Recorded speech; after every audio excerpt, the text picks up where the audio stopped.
Okay, we're going for West Bromwich Albion at home to Swansea City. It's a 3 p.m. kick-off on Saturday afternoon in the Premier League.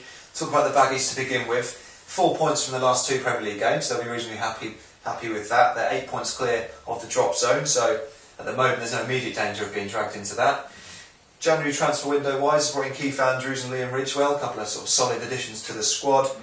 They'll want to prove a point against the likes of Swansea after losing home to Norwich, so they are like a bit more established than the likes of Swansea and Norwich, and they'll want to pick up a win in this one, won't they? Yeah, I mean, if I say they're 8 points clear of the relegation zone now, but I think they're sort of 7-8 points short of 8th, so they're in that real halfway house where a couple of results either way the season they could either rock up or they will go down. So yeah, they're sort of in purgatory, so to speak, and the form has been a bit inconsistent. Like you mentioned, they lost to Norwich recently, but they picked up a win here and there. One at Stoke, didn't they? Which was a great win. Yeah, and like you say, they look at games against Swansea, and I think we should be winning games like this, especially at home.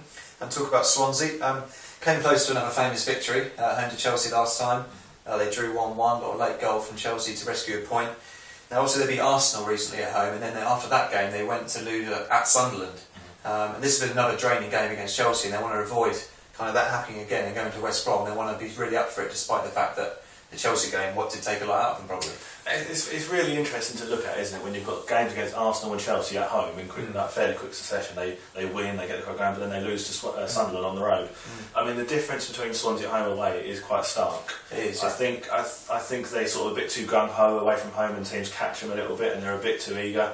And I think there's a place for West Brom to exploit them a little bit there. So you mentioned their away form. I think it's 1 win all season away from home, which I think was at Villa, and only 8 goals in sort of 11 away games. So you can clearly see that it's a stark contrast. I mean, credit to them for their home form, because they deserve to be where they are on the table. I think they'll sort of comfortably away from the drop zone. Yeah.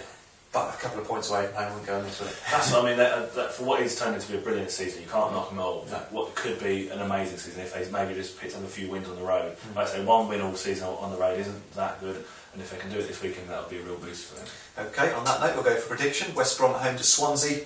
I think West Brom will nick this one. I think they've had a frustrated time of it on home soil in the last few weeks, but I think they'll have enough to get this game 1-0.